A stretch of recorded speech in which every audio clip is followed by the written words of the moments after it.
First, allow me to welcome you to our Fitness Rehab mentorship. And our first presentation is going to be on really my origin story and where all this stuff came from and why it matters to me and why it should matter to you.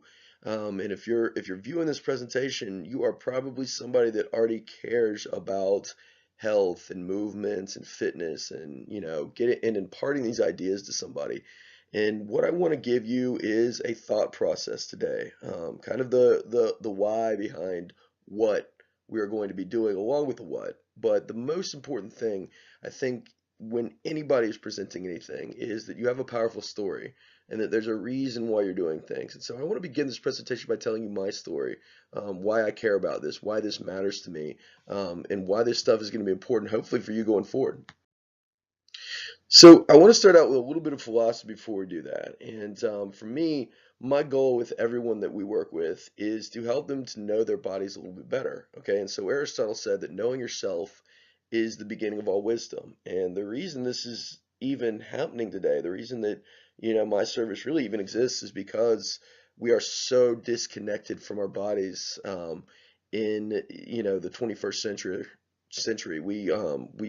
We're on our technology all the time. We sit more than ever before, and we have this supposed healthcare crisis that, is, figures have been ballooning for years and years, really. And for me, the only solution to our healthcare crisis is being proactive about our own health and through informing and educating people about, the fact that you don't necessarily have to go to a doctor every time you have an ache or a pain. There are things that you can do yourself. And by teaching people these things, teaching people how to deal with pain, teaching people how to do basic self-maintenance, we're freeing them to make proactive decisions about their own health. And when you can do that, when that light turns on, it just changes everything. And that's really, kind of my story, how I began. And we'll talk about that in the next slide. So I began my life as a soccer player. My dad was a college football player. His claim to fame was he played college football for the University of Florida in 1969 was his freshman year. So that was Steve Spurrier's Heisman year for anybody that's like a football fan. And that was like his thing. He still talks about it to this day. I'm like, Dad, it's like 50 years later. But he was a super athlete. My mom was an elite triathlete, so they were always both very fit and valued health. And I'm very lucky that I kind of grew up in that environment. But I was too small to play football, and I think because my dad had been hit in the head like about 4,000 times, he said, "You are definitely not playing football." So instead, I ended up playing soccer, and soccer became my passion pretty early on. I loved it. I played since I've been 5 years old. And the picture on the down left side is Roberto Baggio, or the Divine Ponytail, they called him, skying his penalty to lose the World Cup for Italy in 1994. I was about 10 feet behind that picture. My dad took me to the World Cup final in Pasadena in 94. I was like 11 years old. It changed my life. I was just, the crowds, the people on the field, like I wanted to be that guy. I didn't want to miss the PK, but I wanted to just experience that. It became an obsession of mine. And it was something that, I obsessed over for the next 8 years until I ended up going to college. And I got a college scholarship. I was playing college soccer, and I was decent. I mean, who knows where that would have gone, but I played. I got some good playing time my freshman year. My sophomore season, we were playing in a preseason friendly. It was like the last game before the real season started, and it was in the 89th minute of a game. And I went to cross a ball and I whiffed, meaning like I made partial contact, but I missed, and I twisted my knee. Okay, and what ended up happening was I had a full ACL tear, which my knee buckled in. It just went, and I was tired. I had played the whole game, and this is fairly common. We see this a lot in the fourth quarter of football. We see injuries in the last 5 minutes of soccer games, things like this. But I was told by a surgeon who did my surgery that I would really never play again at a high level. He didn't say I would never do it. He just said it was most likely that I would not. And so that's like telling me at that time I'm not going to breathe anymore. and it just destroyed me, completely destroyed me. And so I worked with a guy that was a ATC and a physical therapist who said, this is not the whole story. He was an early adopter of movement-based screening. He did the functional movement screen on me, if anyone's familiar with that. And he just taught me more about my body in the space of a couple months than I've ever learned before, and or to that time anyway. And so I ended up becoming a trainer that summer. I spent as much time in his clinic as I possibly could, and I just learned. I just soaked up everything that I possibly could. And I knew what I was doing, and really it gave me hope again. It gave me hope that I could actually do this. And so I ended up walking back onto my team and playing again. And I remember the first time I played, I cried because that was like, it was emotional for me. I did something that I never thought I would do again. And that changed my life. And that's my story. And that's the kind of the thing that I want to tell everyone is that, or I want to give to everybody, is just that feeling of hope that, whether it be somebody an athlete that's coming back from an injury, or just somebody that just wants to live on this earth without pain. It's always possible, if you're willing to put in the work, if you're willing to put in the work. I put in a ridiculous amount of work to get there. And, it's just like, training on the top there.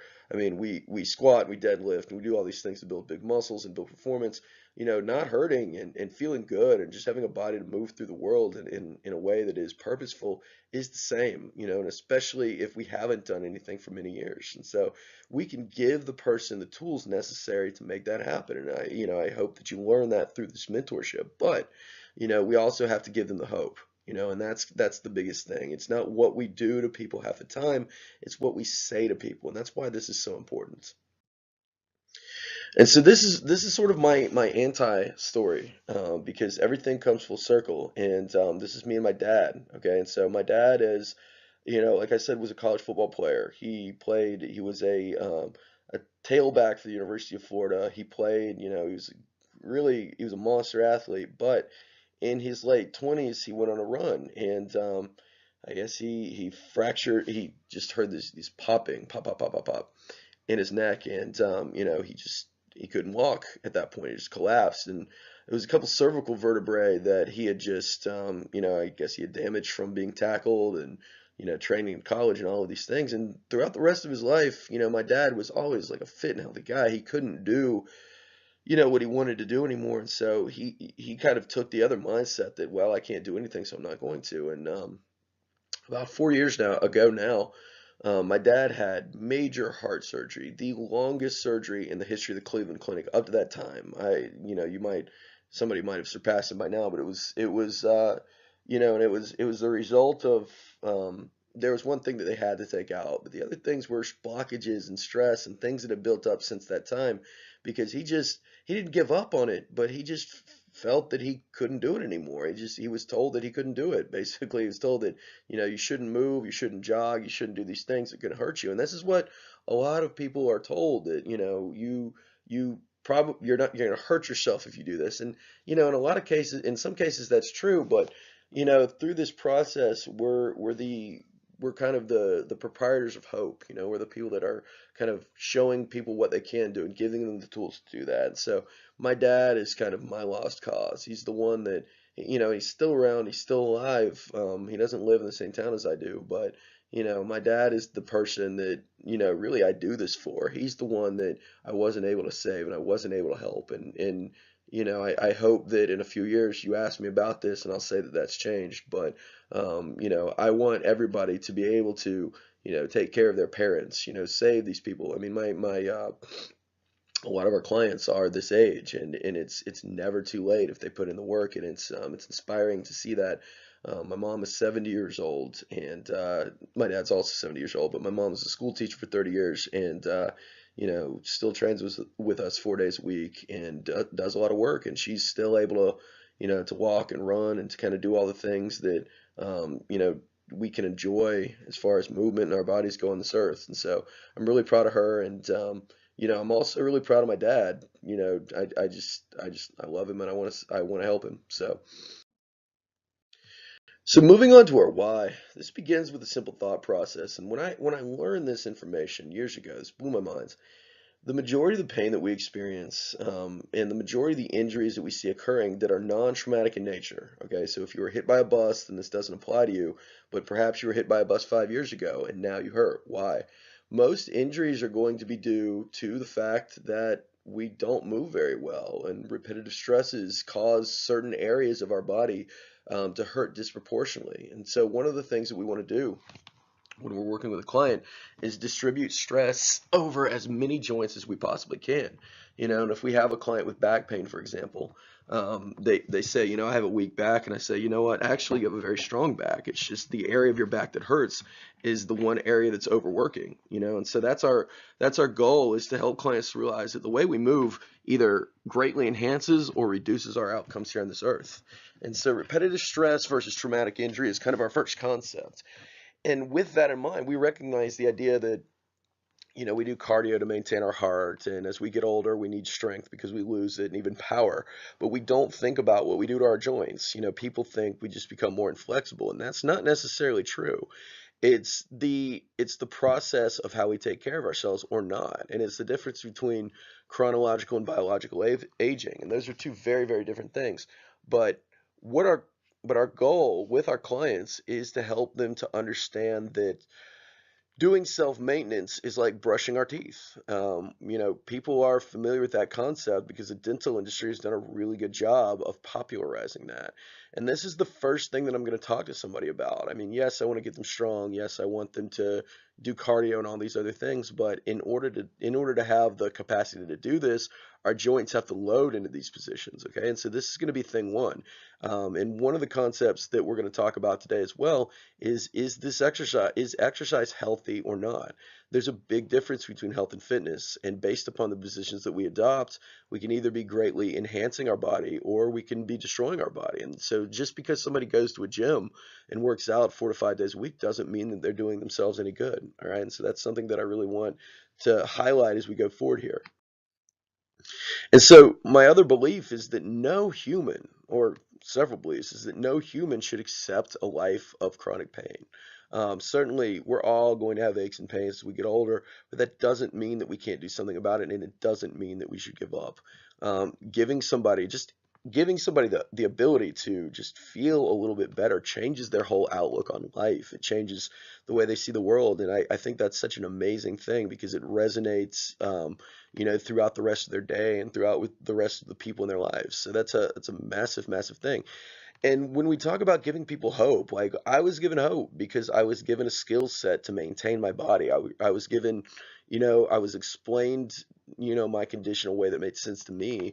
And more importantly, I was given something to do about it. I was given a way to address what I was dealing with. And so this is what we do for all of our clients is we give them a skill set to do basic self-maintenance, a quick and simple process that we'll teach you throughout this mentorship. And it's as simple as that. Spending it, and it doesn't have to take an hour. It can take 10 minutes a day. But the key to this, and what I explain to all my clients, is that you are a role model because what you do, your family will do, the people around you will do because they look up to you. And so as we move forward and as we go along, you as a trainer and a coach are a role model to your people. If you don't do this, they won't do this. They will do what you prioritize and what you feel is important. So this is why I don't teach certain exercises to clients. Like I can't do hang cleans and I can't do power cleans. Like my elbows don't get up. It hurts me. Like so I just teach something else because if I look like shit, they look like shit. And so it's the same thing here. If you don't embrace this concept yourself and you don't buy into it, then they won't either. And I'm not saying that you have to do everything that I do, but I'm just saying that devoting time on a daily basis and prioritizing this as an important thing in your life is as important as anything else. So when we think about where fitness rehab falls kind of in the spectrum, the grand spectrum of health and fitness and rehabilitation, I like to look at us as the space in between. Okay, so we have fitness on one side. Okay, and so we have things like strength and conditioning, CrossFit, Orange Theory, personal trainers. All of these people are trying to get you into beast mode shape. Okay, and then on the other side we have rehabilitation professionals. So we have chiropractors, physical therapists, massage therapists. These are the people that are putting the pieces back together, okay, and helping you to not hurt. All right, and both. both professionals have a place at the table. The problem is that traditionally, they don't talk to one another, okay, and they don't collaborate, and there's really no discourse between the two. And so, when somebody gets hurt, they go from kind of one end of the spectrum to the other. They kind of bounce back and forth. And the problem with that too is that the person doesn't, all they know is what they're told. They don't have any perspective as far as, what do I do to not get hurt? Like, why did I get hurt in the first place? I mean, maybe they know, hey, I broke my foot, but you know, what do I know that because I broke my foot, for example, I'm more likely to break it again in the future? Was I taught that? Was I taught how to do self-maintenance to my ankle to make sure my foot goes through a full range of motion when I take a step? Things like this. And so for us, we're the space in between. Our goal with clients is to teach basic self-maintenance and a thorough understanding of what they're dealing with, as well as basic physical literacy. Really, where we make our money is giving people the knowledge of their own body. I tell people before you get back into fitness, and doing whatever you want. Like, let's give you a blueprint of your body. Let's understand what your challenges are, what you can do at the moment, where you're going to have problems, and let's give you some basic tools to get back there. And then at the same time, let's take some time and let's teach basic physical literacy. Let's get you stronger. Let's teach you how to squat properly. Let's teach you how to do a proper push-up. So when you do go back to your CrossFit, your Orange Theory, your strength and conditioning, and do whatever you want. Like, you have a better understanding of, what is good, what is not good, where you can make these changes to spare your body from, future injury. This is where we exist, and I really believe that this is the future of healthcare, sort of a hybrid professional that acts as kind of a, not a voice of reason, but yes, a voice of reason, as well as just kind of somebody that, professional that allows the person to kind of gain some perspective before they go back to a full fitness setting, and so they don't have to continuously turn to rehabilitation from fitness and vice versa. So the idea of educating the clients and kind of giving them this self-awareness leads me to our values, and these are something that we give both to our coaches and our clients because it's a mutual collaboration. And I want to be completely transparent when I'm coaching somebody, and so I want my clients to be as well educated as my trainers in that sense. And so the first one is accepting guidance and instruction with an open mind. Successful people have coaches always, and I don't care what you do. My life got better when I got a business coach. Okay, my life also got better when I would periodically outsource my own physical programming because I learned much quicker. And it's the same thing for a mentorship like this. Like, I don't expect you to adopt everything that I do. Well, what I do expect is for you to listen to me with an open mind and accept the things that work for you. And you have to be open-minded in order to do that. And I can't tell you the number of times that I haven't been successful with clients because I haven't had this discussion with them first. Especially clients that are in pain. It's like they're thrown so many different things and told so many different things that they don't know what to believe, so they become skeptics. And so in order for them to really progress, like, they have to be open to information, and that's from a physiological perspective, they have to their rest and relaxed nervous system has to be dominant for them to learn. If I'm seizing up all the time because I'm in fight or flight, that's not going to happen. So really just sitting them down and saying, look, this is, we're in this thing together, but you have to accept my coaching, and you have to take on board what I say and give it a try before rejecting it or modifying it, and that's every aspect. So the next one would be consistency. Motivation is fleeting, whereas consistently showing up is the bedrock of success. All right. And as a coach, this is you coming in with the same energy, passion, and just drive every day and imparting that to your client. You may have things going on in your life that are not the best. Maybe you've broken up with your girlfriend or boyfriend. Your things are stressful, but showing up, turning off your phone, and just giving your all for that hour is absolutely is crucial, because the client is going to mirror your energy, and they're also going to do the things that you prioritize or not. Saying the same things to them about doing their home routine, showing up on time. The client's going to do what you ask of them or not, and so if you don't ask them to put their equipment away, they won't. If you don't ask them to show up on time, they probably won't. So really setting those expectations and being consistent with them initially is a really big deal. Community is another thing, and this is the reason why we don't do a lot of stuff in, one to one. Like, I'll work with paying clients one to one, or I'll work with introverts one to one. But getting people into classes, small groups are huge because it builds community and it teaches somebody that they're not alone. Like, this is a big deal for them, and this is a big deal for you, because when you're working with a client, the first thing that I want them to know after the coaching thing is that you are not alone. All right, I am here to support you 100%, and I'm here for you, but I also want you to find other people that are here for you. And sort of building this and seeing friendships develop and all of those things, like in our work, has been massive. And that's one of those things where we create an environment for success. And so grouping people together, especially people with similar goals, is going to be a big deal. And then commitment, making a commitment to yourself, to learn this stuff, to impart this to other people, and to teach somebody that they are worth it, and that you can give them the time, the resources, the attention to succeed, is absolutely crucial. All of these things are important, but I recommend actually showing this to your client. Like, this is a handout that we give to our clients before we start training, because it's that important, and I want them to know, what I care about and what I want for them. So when we talk about being human in 2018, this idea of postural decay as we age is kind of the classic idea. We go from, the healthy 25-year-old to the unhealthy 75-year-old. It's bent over like a C curve. But what you have to understand is that, 2018 is very different from 1981, the year I was born. We have computers, we have iPhones, we have the internet, we have constant social media that is keeping us glued to our devices at all times. And I'll have kids that are 13 years old that are pitching 50, 60 games a year, so they have shoulder pain, and then they go and play Fortnite for 6 hours, and then putting their shoulders in an internally rotated position. So really what's happening is this is going on a lot earlier now, and so this is why we are necessary. One thing I tell my clients, how you age is your choice. All age comes to us all, but by doing self-maintenance and by, kind of doing the things that we talk about, you're going to extend the quality of your life, and that's a massive, massive thing. So really the name of the game for the work that we do is reversing the aging process. And this is going to come down to addressing different types of stress. All right. Our body doesn't know the difference between emotional, physical, chemical stresses. All it knows is the effect that happens, which is biological aging.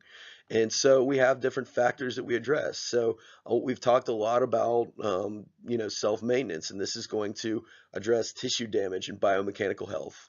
All right, but then we also have, stress. I'm sorry, emotional stress due to, maybe an unhealthy relationship, or, a job that is stressful. And then we have the things that we eat, okay? And maybe, we're attacking ourselves with a lot of free radicals, due to some of the things that we're eating, the foods and, the processing agents and things of this nature. So all of these things are going to go into this process of aging. And while we don't address everything to the same degree in our mentorship, I really want you to understand this piece, because this is what we're getting at. Like, this is the big kind of elephant in the room. This is the thing that we're trying to address more than anything else. Like, the things that we say to somebody, the things that we teach them, are all done with slowing or addressing this process in mind. So the ultimate driver of this process is going to be chronic low-grade inflammation. The thing that is the body's sort of response to stress. And this could be due to a lack of physical activity. It could be due to obesity. It could be due to poor sleep, smoking cigarettes, poor diet. Basically, the inflammatory process is a protective process that our body initiates when it feels as if it is under threat. So if for example, when I tore my ACL, okay, the area around the ACL is going to swell up.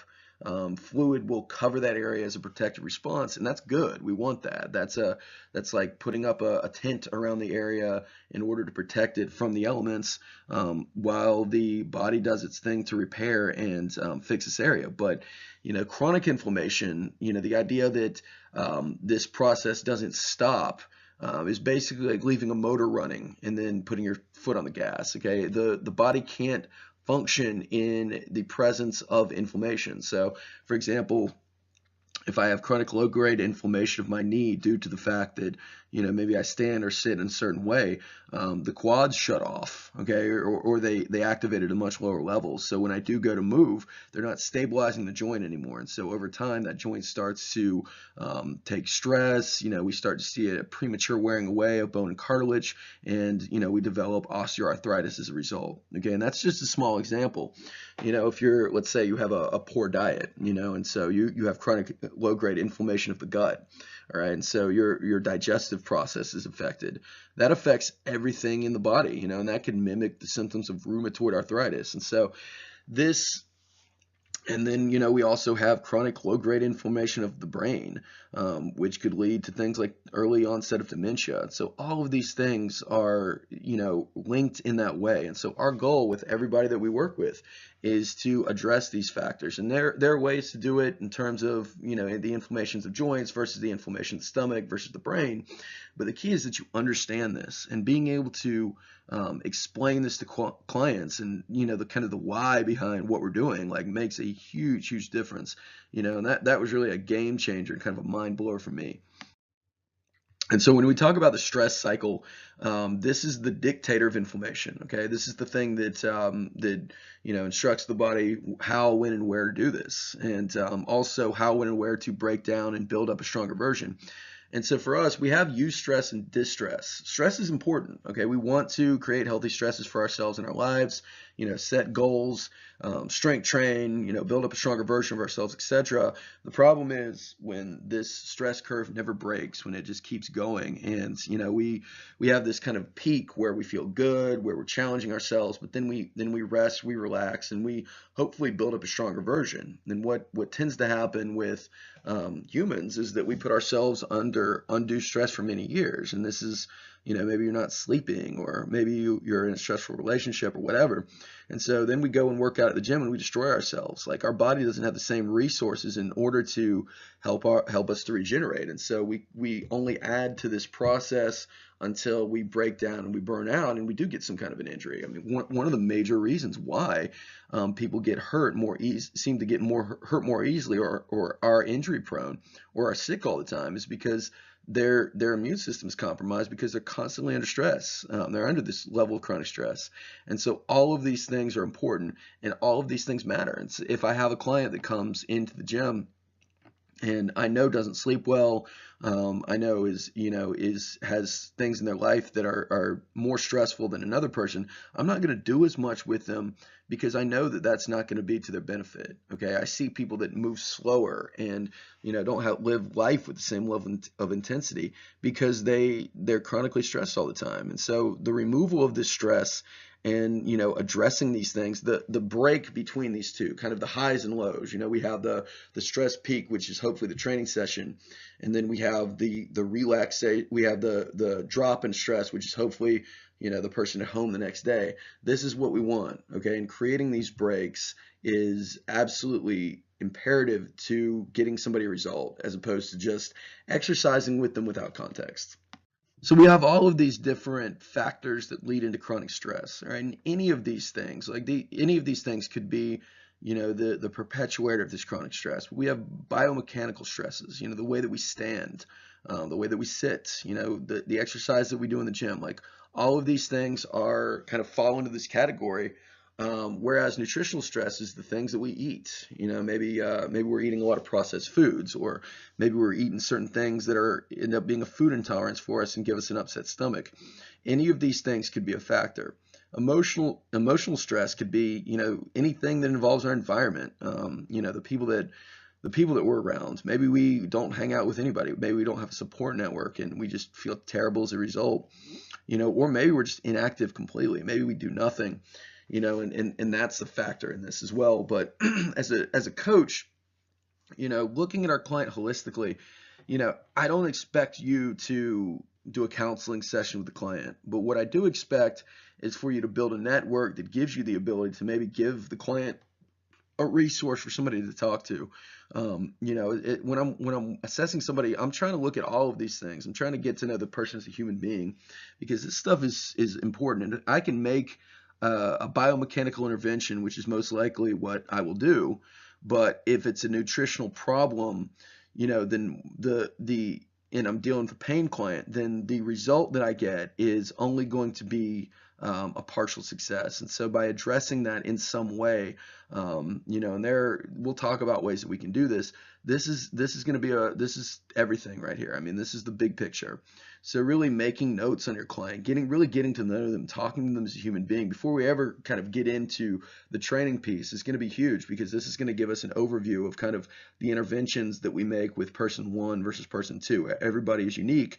We just have to find, the pathway to success with them. Looking at the results of chronic inflammation, though, we have things like arthritis, gastrointestinal diseases, cognitive decline, knee, hip, and shoulder surgeries, and chronic pain.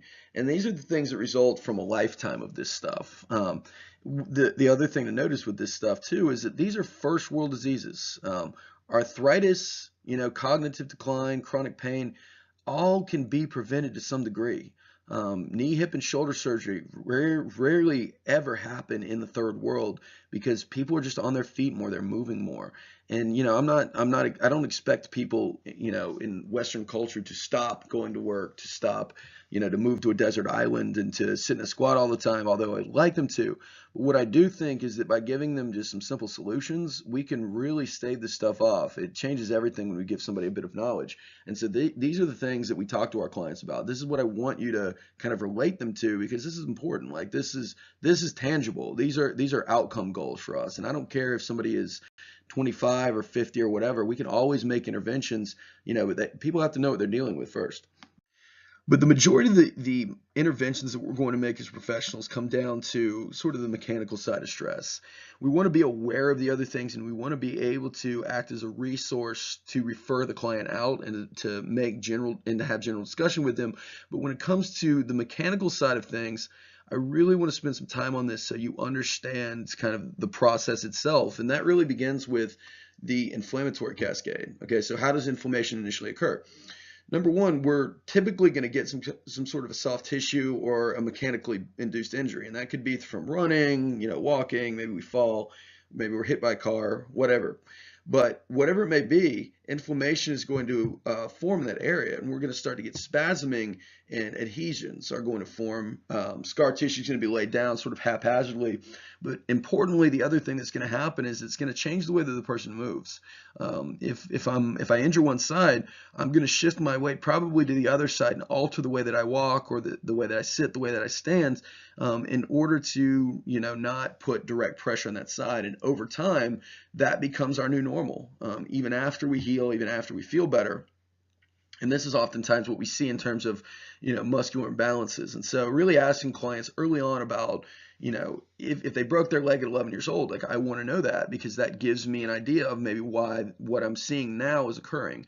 That also gives me, sort of a lens to look upon what we do as a result.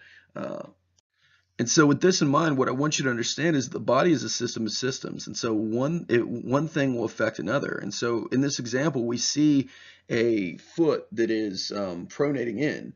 It's creating an internal rotation moment on the tibia and the fibula, and it's also pulling the femur into internal rotation. All right, so it's causing knee valgus. Right, this is the mechanism of injury for an ACL tear. Okay, this is how they most often occur, and we see maybe a body that is malpositioned as a result of some sort of an issue that occurred years ago, and it was just never fixed. And so as a result, it's going to have an effect up the chain on the way the client moves. And so chronic overuse is oftentimes going to be the result of this thing. And the ultimate result would be osteoarthritis. Certain parts of joints get overused, certain parts of joints get underused, and as a result, we get eroded cartilage, bones rubbing together, mechanical inflammation as a result of those things. And again, we end up getting breaks and fractures, and this sort of thing. And oftentimes, if we're not dealing with an athlete, let's say we're dealing with just a desk worker, somebody that sits at a desk for 30 years, they're going to flex their hips and they're going to overuse certain parts of the joint and underuse other parts of the joint. And so therefore, this process can still occur because they're just gradually loading it, in the same way. So when we look at I guess, the pyramid of becoming human again, these are all things, all tools that we're going to teach our clients and we're going to address. But at the bottom of this pyramid, what I want you to understand is position is everything. Breathing is everything. The way our bodies move in space is dictated by our rib cage and the way our diaphragm moves and the way we take air in, because it is the thing that we do most frequently. And so the first thing we're going to teach our clients are breathing strategies that are going to help to reposition their bodies. From there, we're going to teach them joint mobility strategies, how to articulate our bodies. We're going to do something called CARS, which stands for controlled articular rotations. And these are things that involve, moving every major joint on a daily basis to deload those joints and to make sure that, we don't get chronic overuse of one area and chronic underuse of another. So at least we can touch the full range of motion, once or twice a day. And then from there, we can start to address things like tissue quality and tissue length. But notice that those are at the top of the pyramid. Like if I only had 5 minutes, I'm going to address breathing in position. If I have a little bit more time, joint mobility is also going to come into play. But doing things like foam rolling, massage, things of this nature, those things help us to feel better momentarily, but they don't necessarily change the structure of what we're trying to address. Whereas breathing and joint mobility also address the nervous system and the way our brain perceives our position in space, and our future outcomes. And so that's why these first two are so important. The last two, certainly have a place at the table, and certainly I still teach clients to foam roll and whatnot, but it's less of a factor for me at this time, and that's the reason why.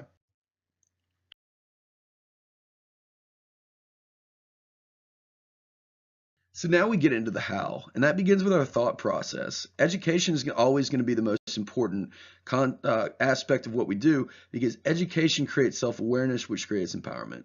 This is going to be key. When we give the person the information, they know that how to do these things in simple terms, they're going to be much more likely to be able to make better decisions about their own health. And to me, that's priceless. And then, for us, it's the idea that training equals rehab and rehab equals training. And really, there's no difference between the two things per se. I mean, there's not this wall between the two. It's simply a continuum of, how we scale things, how we coach them. But the concepts that apply to both are the same. And in this mentorship, you're going to learn a lot about that. But ultimately, I want to underscore the amazing potential and benefits of just moving our bodies and helping somebody to realize that as well. If we can give that to somebody, it opens their eyes to all that they can do, and it changes their perception of what they're capable of, and that's our goal with every person that we work with. And so our success formula, kind of the thing that I tell clients, and what we get into with training is devoting 15 to 20 minutes per day to self-care. Okay, and that's going to consist of a repositioning routine, which are some breathing strategies that we're going to talk about, as well as CARs, which are joint mobility exercises. Typically, we'll breathe to reposition, meaning we'll put our bones and our body back into a better spot. We'll normalize our breathing, and then we'll do CARs, just to teach our bodies to move our joints in a position, in a state of rest and relax. When I'm able to articulate my shoulder joints while my body is relaxed, for example, my body starts to understand where my shoulder joint is in space. Okay, it gives it a better conception of here's the front of my shoulder, here's the back of my shoulder, and our brain actually maps that area better. So when we do have pain, my entire arm doesn't erupt in pain. It's just that one little spot. And so really a lot of what we're doing is brain training, and as well as mobilizing our body. And so that's why we kind of set it up in this way. And in terms of training, I recommend what is called a 2x2 formula. Okay, and this is strength training twice per week, strength and conditioning, along with targeted mobility work twice a week. Doing 2 strength days and 2 mobility days for the average person will typically be the thing that keeps them feeling best. It doesn't overdo anything, but at the same time, it kind of keeps everything moving well. I see a lot of improvement from people in multiple areas in this way. And this is kind of how I'll set up a lot of my programming for my general population clients. Not necessarily everybody that I work with, but as a general, kind of a generalism, for an introduction, this is where we are. Weekly check-ins are something that we do with all of our clients. We use an app called Trainerize to work with our clients to give them corrective exercise, to give them their home stuff, and checking in on them on a weekly basis is something that I expect my clients to fill out, just a short weekly progress report, just to give me some information about how they're doing, so I can make changes to whatever to their programs, and just to know that they're engaged and actually doing stuff. Anything that we do with our clients is going to be a discourse and kind of a conversation. So you're going to be busy during the week. You're going to be training a lot of people, but simply sending them this email lets them know that with you can create this form in like a Google Doc in Google Docs or Google Drive. Simply lets them know that hey, this person's still watching out for me. And that's going to be important. And then the fourth is picking a habit. Okay, habit-based goals are incredibly important. And with our clients, we'll look at them as a human being and we'll say, like, where does the person's disconnect exist? We're doing a lot of, mechanical stuff in the gym, but maybe nutrition is this person's disconnect. Okay, and so as the person's coach, what I'll do is I'll say, let's say they're drinking 12 Cokes a day. Okay, and I know that if I told them to stop drinking Cokes, they're going to be like, no, because I like drinking Cokes. But if I said to them, can we drink 10 Cokes a day or 9 Cokes a day? They'd be like, yeah, I could probably do that. And so the idea would be that we pick something that's so simple that they can do it easily, and they gain confidence. And as they gain that confidence, we can increase the size of that goal. And so on a monthly basis, just picking a goal with your client and just holding them accountable, writing it on their workout card, is something that is part of our job, and I think kind of ticks the box of goal setting long term. A lot of people come in initially with a goal to do this or that, but then they'll get kind of stale or comfortable. But by doing this, by picking habits and kind of addressing these things year round, we're constantly working on getting better, and that's a big deal. So we have yet another pyramid, and this is interesting because for me, this is like the first thing we do is a conversation with somebody. You see at the bottom of the pyramid here, we have ambition, work ethic, self-motivation, emotional stability, and coachability.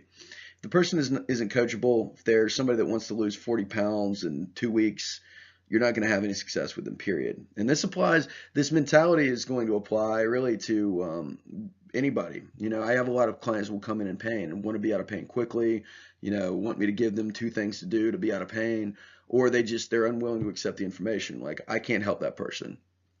I've tried it, it doesn't work. And so having a conversation in terms of setting out my expectations very early on, as well as kind of discussing the realities of what it's going to take, and making a kind of an emotional connection with this person is going to be thing one. You need the person to trust you, and you need to kind of have this unspoken agreement, or even a written agreement before you build up to anything else. But moving on from that, at the base of our pyramid, from a fitness perspective, we have mobility, stability, and fundamental movement patterns. Teaching somebody to move precedes getting them stronger, precedes getting them faster, precedes fitness qualities. This pyramid, this kind of represents health. This kind of gray part of our pyramid here, and this is the thing that we're going to spend the most time on early on with our clients, because before we can get them into anything else, we have to teach them how to squat. We have to teach them how to deadlift before loading them. So, if it's client in pain, teaching them how to get out of pain, teaching them how to articulate their body and how to move, and then building a little bit of just stability and control first is going to be key. The next part of our pyramid, you see strength, power, speed, endurance. This is traditionally what we see in fitness. Okay, this is what we do with most clients. This is what you're going to do in strength and conditioning and CrossFit in the gym. And then at the top we have sports skill, which is more going to apply to athletics. But all of these things are oftentimes going to be done out of order. People will train speed, power, and endurance without getting context about what the person wants, or what they're willing to do, or whether they can actually move into those positions. And so this is literally a primer on coaching here. If you take nothing else from this presentation, addressing things in this order will ultimately get you success with the majority of the people that you work with, but they have to be willing to stick around long enough for that to occur. So really having that discussion early on is very important.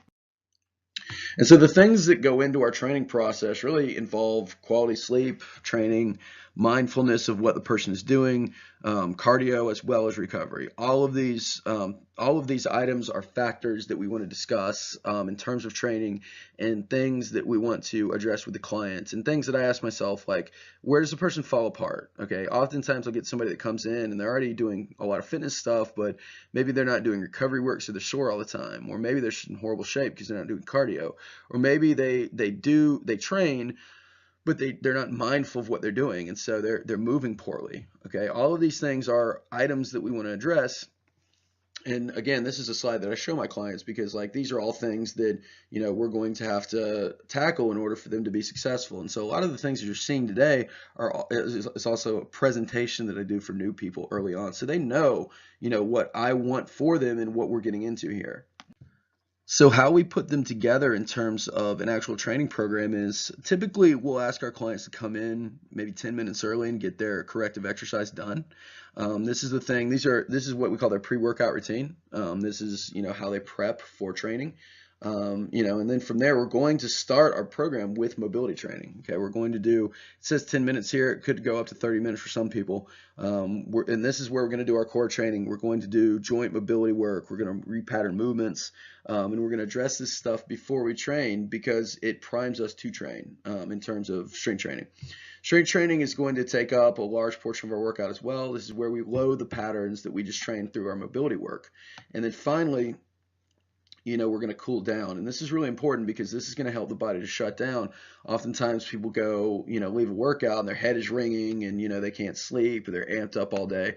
By doing some breathing and relaxation stuff after the workout, we shift the body from a sympathetic to a parasympathetic state, and it allows the person to shut down and kind of start that recovery process. So how we get this done in the format that we utilize to train our clients kind of come down to one of three things. We have one-on-one personal training, which I'm going to do with clients that are in pain, and clients that have a very individualized goal. We have three-on-one training, which is pretty much the bulk of what we do. We put a lot of clients into this. It's affordable, but at the same time, you're still getting the experience of a personal training session with the benefits of a group, and then larger group training. And these are our fitness classes. These are, we certainly have, a lot of people in these as well. But I really try to steer people to the three-on-one because, it's kind of a good blend of both. But with our one-on-one and our three-on-ones, these clients are given individualized programs. All right, we're going to give them a trainerized program that they do at home, which is an app that we use, as well as a workout chart that they follow in the gym. And that's something that allows them to log their progress, okay, to see progression. And it's not something that we expect everybody to do as far as writing everything down, but it gives them what to do, and it trains them to train. And that's an important concept to think about. And the idea is that we create an individualized experience in a group to the best of our ability. And really, that's one of our big selling points, is that things are individualized versus everybody just doing the same thing. So then the services that we offer are one of a couple things. Number one, we do program design consultations. And this is for a client who might want to train at another gym, or it might be for an athlete who just needs corrective exercise, or even an online client. They'll come and do a session with us maybe 1 or 2 times a month. We'll walk them through and write their program, and then they're on their own, and we'll check in. We have obviously, we talked about 1-to-1, 1-to-3 in fitness classes, and also remote training, which is it would be group online training that we will get a little bit more into. So when we talk about our selling points, number one is we do a lot of post-rehab. Okay, we work with a lot of clients that are referred to us by therapists, chiropractors, massage therapists, even doctors, who are either in have some sort of a pain condition, or are post-surgery, or similar things. So our goal with them is to get them back to an active lifestyle. And that's the selling point, is that, not only are we going to help you not hurt, we're going to help you to experience your body, without pain. So you're gonna be able to pick up your grandkids. You're gonna be able to, throw a baseball again. Whatever it is that your physical goal is, we're going to do our very best to give it back to you, or at least some form of it. And we specialize really, and that message really resonates with people over the age of 40. I've found that for us, at least, our average demographic is anywhere from maybe 40 to 70. And these are going to be more active people that maybe have been hurt or have just kind of come to the conclusion that, I want to be active, but I just don't want to be in pain as I do it, and it's kind of like the voice of reason. And that's what we want to be, is, just teaching the clients how they can be healthy and fit, but at the same time take care of themselves. So that's a big selling point for us. We oftentimes also specialize in working with golfers and soccer players, and that's because these sports and these athletes tend to really be kind of dialed into their bodies, especially golfers. So these are ones that will listen more to kind of the discussion about minutia, joint mobility, the importance of these things or whatnot, as opposed to like maybe a football player whose sport is more based upon just power and physical strength. Soccer players and golfers are two athletes that need to rotate, that need to be able to move very well at all times. That's how they make their money. So really focusing on those populations is something that I would recommend. Certainly you could apply that also to tennis players, and other rotary athletes, but those two in particular I've had success with. And finally, just increasing fitness in a safe way. A lot of that's why we call our group training program Safe Fit. A lot of people want to get in shape, but they're afraid that they're going to get hurt because they don't know what they're doing. And going to a fitness class and putting a bar on your back day one and just doing something is extremely intimidating. So for us, really layering that process and giving them quality instruction and kind of using that as a selling point is a big deal. So in terms of pricing, these are our current offerings. One of the things to notice is that we try to emphasize training longer term, and we're going to give clients price breaks for that. So that it's quite a price break from, for example, 3-on-1 training month to month versus 12 months. We'll typically talk to the client, kind of set their goal, and the length of their goal typically will be the length of their commitment. So if somebody's wedding is in 6 months, then we'll sign them up on a 6-month contract. But that's just a key thing that we'll get into later on. But I want you to know this pricing so you can kind of recite this to other people. All right, the final thing that we want to look at in this presentation are the actual programs that we do with our clients.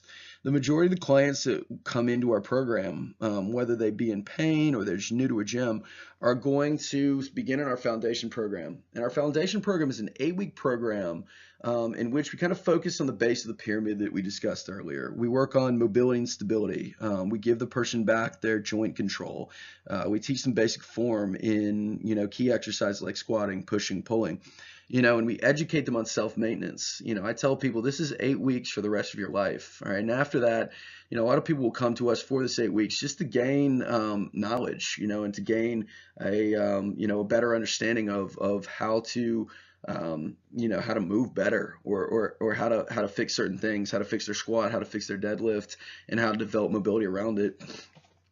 And if they stay with us, then they're either going to go into our adult performance program or our athletic development program. And both of these things are going to develop, and this is going to be based upon whether the person is a general population client that just wants to, kind of work on basic health, or if they're playing some sort of a sport. And this is these programs are going to start to focus on capacity, getting somebody stronger, jumping, throwing, strength and conditioning. All of these things are addressed in these programs. But the point is that we build a base first, and we maintain this base through smart training in our development programs.